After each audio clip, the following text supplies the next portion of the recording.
So, moving on to basketball. LeBron passed MJ on the all-time scoring list. He's now, I believe, fourth. Yes, fourth behind Kobe and Karl Malone and my man Kareem. Not to spoil his moment or anything, I just want to say the Lakers are still on a 6-game losing streak. They're done. They're probably 7.5 games back in the West. And they play the Celtics tonight, which is first of all, I just want to say what an accomplishment for LeBron, honestly. Passing a guy he looks up to and respects. 32,000. Where is it? 311. 311. I mean, LeBron is he's a once in a generation player, and passing one of the goats of the NBA is truly special. And congrats. But however, his team is an absolute circus show, and they've looked like a circus show these past 4 games. It seems like I don't even want to talk. Did you watch the Jazz game or the Nuggets game? Yes. The transition D was literally like the Foothill Falcons transition D. Jesus. It was the worst defense I've ever seen in an NBA team. Oh man. Okay, I just think I'm so happy for LeBron. You know, as much as LeBron, I wouldn't say I'm a hater, but I grew up watching him now, and even though he was a thorn in the side of my Bulls, I'm just so happy that he got where he's at now, and hopefully in the long run he will end up winning a couple more championships if he can go get some free agents. But I'm so happy for him. Okay, I'm gonna be honest right here. It's Stephen A. Smith time. I'm gonna go off on Stephen A. Smith right now. Stephen A. Smith this past week said that he feels bad for LeBron. Now, I'm totally against that idea because LeBron put himself on the Lakers and was like, okay, I'm going to go to the Lakers, where he knew he was going to be on a crappy team. Okay? Okay, let's put this in perspective. Whose fault is it that the Lakers are bad? Is it management? Is it ownership, coaching, or LeBron? It's coaching. Every other factor than LeBron. I honestly think it's management. I think they took a team and they said, "Hey, let's just get a bunch of guys who don't fit and play them with LeBron, and we're probably gonna make playoffs." Does Luke Walton look like a coach right now? I mean, No, to be honest, half the time he looks like he's sitting there watching the game. He's doing an okay job. Yeah, rotating people and putting people in and out, calling timeouts. Does a coach really coach in the NBA, or is it just the players? Manage personalities, and I think he's doing a terrible job managing personalities. But as a coach, his schemes look okay. But they just didn't surround LeBron with like the pieces necessary. We know that what LeBron needs is shooters. He needs guys who could rebound the ball, shoot the ball, and he'll have the ball in his hands for the majority of the game. So they didn't do that. They went out and got Rajon Rondo, Michael Beasley, Lance Stevenson, guys who are characters, and McGee, guys who are characters who can't shoot the ball. And they on top of that, they already had guys who can't shoot the ball: Lonzo Ball, Brandon Ingram, Kuzma could shoot a little bit, but on top, like they just didn't build this team well enough. So I'm putting this mostly on Magic Johnson and Rob Pelinka. On paper, this lineup looked good. But in NBA 2K19, it's crappy. It's really crappy. The Lakers are the last team I want to play with. It's horrible. I'm sorry.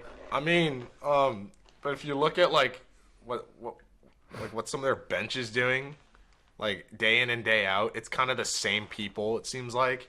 I mean, Josh Hart. I mean, they're not playing him enough. Yeah, Josh Hart. He needs more minutes. But even if. I mean, in that Phoenix game, him and KCP combined for 41 minutes, and they only produced 12 points together. And then you go to the Clippers game, KCP had 4 points in 20 minutes. And then Bullock had 7 points in 36 minutes, and he's a starter. So, why can't they produce anything with so much time that they have? Like, with all the minutes that they're playing. And also, that Zubac trade looks really bad now. Yeah, they're not even playing Muscala. They traded Zubac looks like an absolute beast. Yeah, he showed them that. He is a beast. See what he did in Christmas Day against the Warriors? He dominated them. He showed them. Now I think they traded a potential all-star for a guy who could shoot threes. Move. Yeah. Shoot threes, here and there, but they don't play him anyways. He was defensive. Moving on, we're gonna go to the Celtics. Ooh, Boston. They've been gaining a little bit of momentum. They beat the Warriors this week. Yes. And I'm a Warriors fan. Kyrie is now, I think he's in playoff mode. So I think they're gonna get the 4th seed. That's my opinion. that's the best they can do. That Warrior game was really fun to watch. It was a joy. It was a joy to see that game and see them, almost lead by 30 points against a team. Oh, yeah. That's Gordon Hayward at 30 off the bench. Yeah. The bench. And I think it's good for the Warriors to have competition and stuff now. And I think that those games really put into perspective, this league isn't just gonna be a pushover, Yeah. There's teams still out there that are gonna beat you guys. The Bulls, for example. But Gordon Hayward has, if we're gonna talk about going off, he's gone off for 2 games now. I looked at his stats for the past 5 games. The 3 games before the Lakers, he only had 3, and then 6 points. And then against the Warriors, he had 30 points. I don't know where he pulled that out of his ass, but it's really impressive. Also with the game winner versus the Kings, where he had 12 points, that also showed the Celtics something also. And I think they're really going to be going for that 4th spot, as you said, Nate. The 3rd, that's a little bit reaching, but their matchup. Their favorable matchup would be if Indiana gets 5 and they get 4, they play Indiana first round. Which they would definitely, I think, in the playoffs, I think the Celtics have a good chance of playing Milwaukee for the NBA championship. I don't know. Or for a second round, to go to. Yeah. The championship? To go to. You think they're going to be in the Eastern Conference Finals, the Celtics? Yeah. I disagree with that.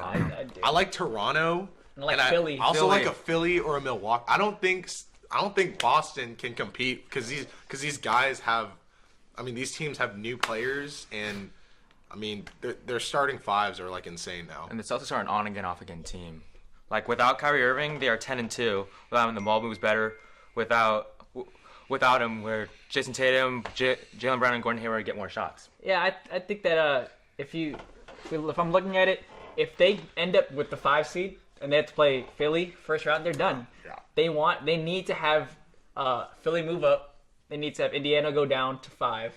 They go to 4, and they would have a favorable matchup. But even then, they would have to play Milwaukee second round, which I don't know if they can beat Milwaukee. Milwaukee's playing out of their mind now. I think Giannis, Bledsoe, they got those guys, and Budenholzer, their system. They're showing something. Their system is great. If the Celtics could get on a hot streak at the end of the year, that's when I think they could run through the East. But that's yet to be seen. They're so inconsistent. There's turmoil in the locker room, and I don't know how well this team is built. You have guys, Jaylen Brown, Gordon Hayward, and Jason Tatum, who are basically all small forwards that they're playing in the starting lineup. But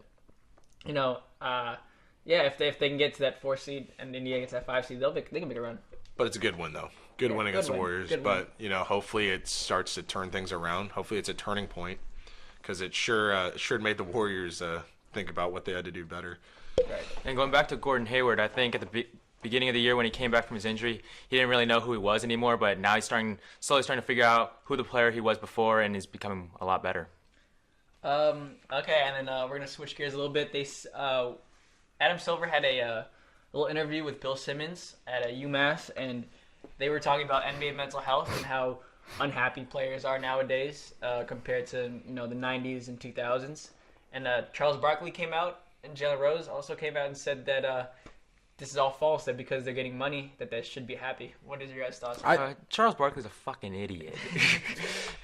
Everything he says is so dumb. But money's not the thing that makes every player happy. It's also sometimes winning, or just the team around them. I think that's just Adam Silver's opinion, because what he also said was players were looking like they had their head down and everything, but you can have your head down and you don't have to be you don't have to be depressed or anything.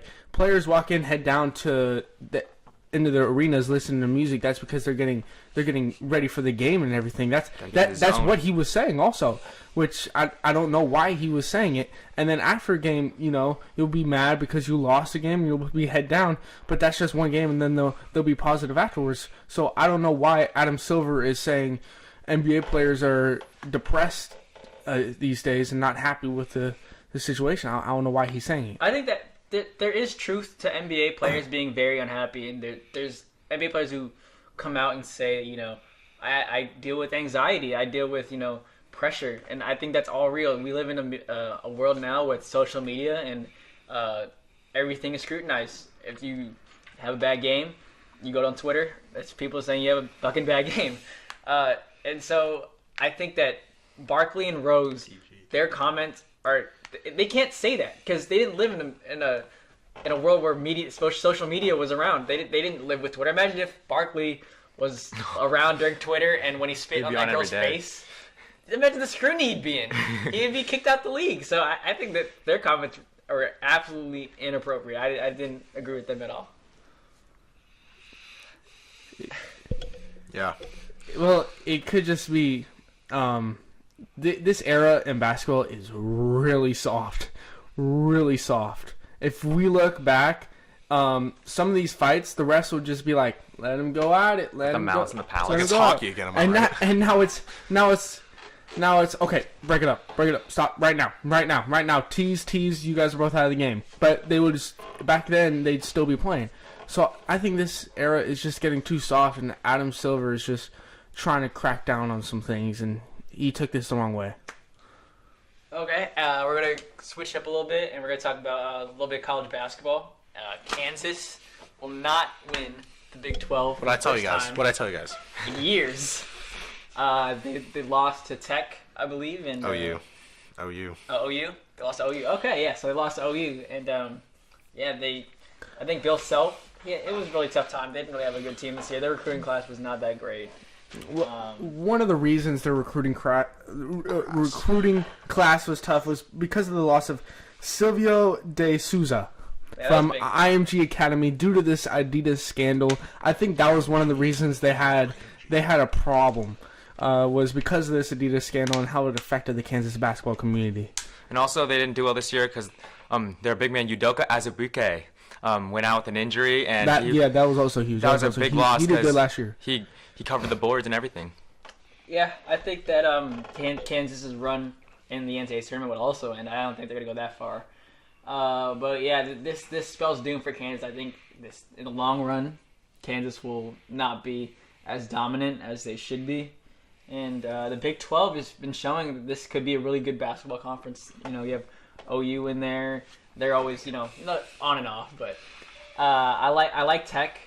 I like Kansas State. It's a growing basketball conference, and they'll be. I think they'll be really good for the tournament.